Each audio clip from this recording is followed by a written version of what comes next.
महाराज जी, आपके श्री चरणों में कोटि कोटि प्रणाम करता हूँ। हमारी एक जिज्ञासा है कि बाहरी सत्संग और अंदरी सत्संग क्या है। पूज्य स्वामी जी की जन्मस्थली से गुरु भक्त आए हुए हैं, जिनकी जानने की जिज्ञासा है कि महाराज जी, बाहरी सत्संग और अंदरी सत्संग किसे कहते हैं। सुनो बेटा, संत सदगुरु का दर्शन करना, अपने शरीर से उनकी सेवा करना, उनकी वाणी को सुनना, उनकी आज्ञा का पालन करना, जहां संत सदगुरु विराजमान हैं और जहां उनके प्रेमी भक्तगण उनकी महिमा का गुणगान करते हैं, वहां जाना, उनके आश्रम पर जा करके उनके आश्रम की सफाई करना, उन्हें नहवाना, उनके वस्त्रों को धोना, उन्हें भोजन कराना, उन्हें माल्यार्पण करना, भोग लगाना, उनके ऊपर अपने को समर्पित कर देना, बाहरी सत्संग या बत्संग या दर्शन कहा जाता है। ऐसे सत्संग से अपने इष्ट के श्री चरणों में प्रेम पैदा होता है। उनके द्वारा दी गई परानाम की भजन ध्यान के लिए चित्त में चाह पैदा करती है। यदि भक्त के हृदय में परमार्थ की अभिलाषा है तो भले ही भजन ध्यान का अभ्यास पूरी तरह न बन सके, लेकिन सतगुरु से प्रीत और भक्त जनों के प्रति प्यार का भाव दृढ़ होता जाता है। जो प्रेमी भक्तगण भामिनी, बच्चे बच्चियां, बाल गोपाल और अभ्यासी महात्मा परमार्थ के क्षेत्र में अपने से बड़े हैं, उनसे सादर मिलने और उनमें प्रेम रखने से परमार्थ के रास्ते में बहुत सहायता मिलती है। यह बाहरी सत्संग यदि निष्कपट भाव से होने लगा तो आंतरिक सत्संग भी ठीक ढंग से होने लगता है। क्यों? जब तक बाहरी नहीं होगा तब तक अंदरी नहीं हो सकता। अब प्रश्न खड़ा है कि अंदरी सत्संग किसे कहते हैं। अंदरी सत्संग सतनाम साधु का है। साधु संत या सतगुरु का। साधु संत या सतगुरु को जो अपने अंदर अंदरी सिर पर यानी अपने काया महल में अंदरी सिर पर सहज दल कमल पर बैठे हुए दर्शन करने लगा, यानी विमल नेत्र से, इसी को सत्संग यानी अंदरी सत्संग कहते हैं। यानी माथे में संत सदगुरु का दर्शन हो जाना ही सत्संग का यथार्थ रहस्य है। यानी अपनी सूरत को अपने माथे में ले जाकर वहां अपनी अंदरी या भीतरी दृष्टि से अपने इष्ट, अपने राम, अपने गुरु अर्थात अपने सद्गुरु भगवान का दर्शन करना ही अंदरी सत्संग कहलाता है। और इसी को भाषा में नाम, संस्कृत में तत्व तथा वेद और उपनिषद में तत्वमसी कहते हैं। इस पर हमारे पूर्व स्वामी श्री श्री 1008 श्री स्वामी आत्म विवेकानंद जी महाराज परमहंस अपनी एक भजन में कहते हैं कि साधु का संग सत्संग कहावत। साधु का संग सत्संग कहावत। साधु वही जो भीतर साधे, बाहर नाही स्वांग दिखावत। जीवन कै उपकार करत है, क्रोध कभी नहीं लावत। नाम जान के सभय जनावत, सत्संग का गुण समझावत। ओही संत का सेवा करके भाल कुअंक मिटावत। दासन दास खाक सार शरणागत, मन से साधु सेवा निस्दिन करावत। यानी इस पर हमारे पूज्य स्वामी जी अपनी एक पुस्तक में क्या लिखते हैं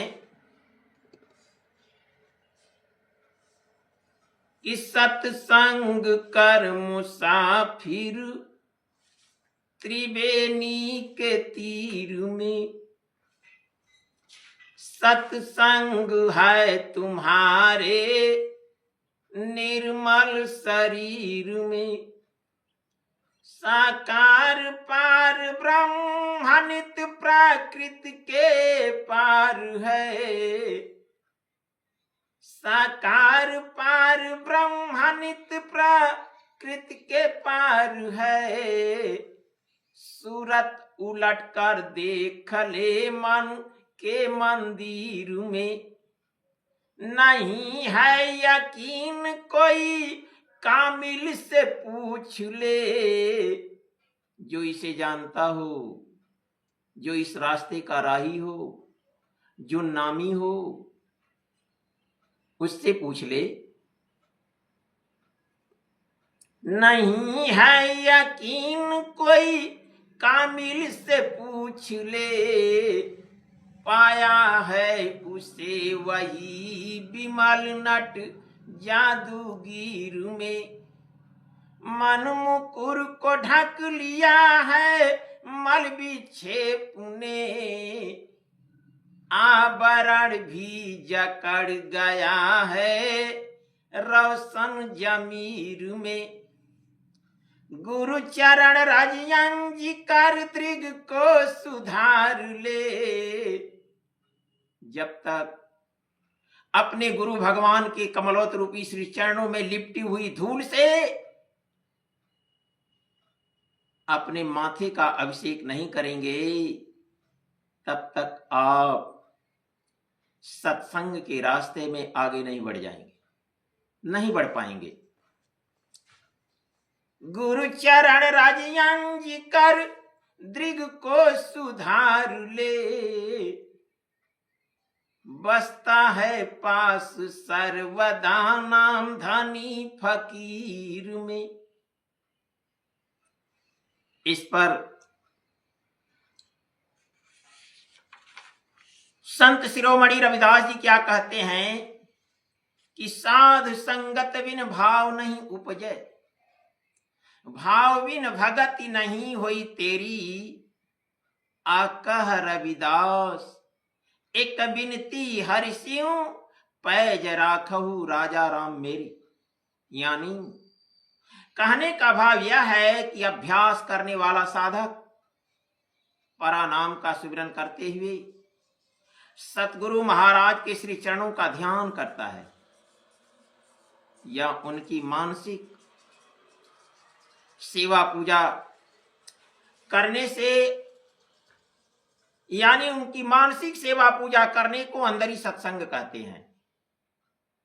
यानी सत्संग वह चीज है कि स्वर्ग और मोक्ष के सब सुखों को तराजू के एक पलड़े पर तौल दिया जाए,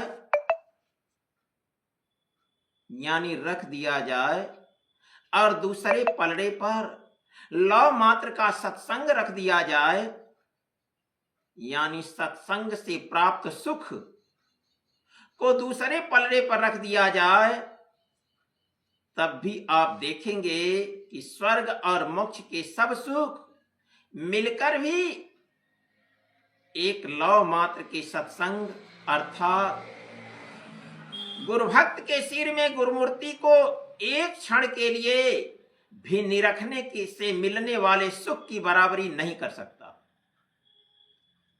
जैसा कि श्री रामचरितमानस में गोस्वामी तुलसीदास जी वर्णन करते हैं कि तात स्वर्ग अपवर्ग सुख तात स्वर्ग अपवर्ग सुख हरि अतुला एक अंग अतुल न ताहि सकल मिली जो सुख लो सत्संग। यानी इस पर वर्तमान स्वामी का कहना है, यानी स्वामी नामधनी जी महाराज का कहना क्या है, उठ जा, कि करिए नित सत्संग को पहुंच गगन के मान। करिए नित सत्संग को पहुंच गगन के मान। नाम धनी सत्संग है दुर्लभ नर तन माय। प्रात काल सत्संग करे, यानी प्रातः काल की बेला में जो सत्संग करता है, यानी संत का संग करता है, अर्थात अपने सदगुरु भगवान को जो विद्या के हृदय में बैठाता है, निरखता है, दर्शन करता है, उसके विषय में स्वामी नामधनी जी महाराज क्या कहते हैं कि प्रातः काल सत्संग करे चढ़े गगन में जाए। सतगुरु स्वामी नाम धनी तब पैठे घर माय। सतगुरु स्वामी नाम धनी तब पैठे घर माय। यानी संत सदगुरु का दर्शन करना, जो भक्त अपनी विद्या के हृदय में संत सदगुरु का दर्शन कर लेता है तो उसकी तीसरी नेत्र खुल जाती है। बाहरी सत्संग ही अंदरी सत्संग के लिए सूरत में खिंचाव पैदा करता है। ये अंदरी और बाहरी दोनों प्रकार का सत्संग यदि साधक करता रहे तो कुछ ही दिनों में परमार्थ के रास्ते में अनायास बढ़ता चला जाता है, अर्थात उसकी अंदरी हालत बदलने लगती है और उसमें अपने राम के प्रति, अपने इष्ट के प्रति, अपने गुरु के प्रति, यानी अपने सदगुरु भगवान के प्रति प्रेम और प्रतीत बढ़ती साफ दिखलाई पड़ती है। क्यों? इसलिए कि जिसका संग किया जाता है उसका रंग अवश्य चढ़ता है। इसलिए अच्छे लोगों की संगत करनी चाहिए। यदि बुरे की संगत करेंगे तो मन आपका खराब होता जाएगा और दिनों दिन आप नीचे की तरफ चलते चले जाएंगे और आपका विनाश हो जाएगा। सुनिए, जिसका संग किया जाता है उसी का रंग चढ़ता है। इसलिए संत महापुरुष के संग से हमारी चेतन शक्ति का विकास होता है और चित्त की मलिनता दूर होती है। गुरु की महिमा का कोई अंत नहीं है। उनका बाहरी और अंदरी संग करने से उनकी निर्मल चैतन्य धार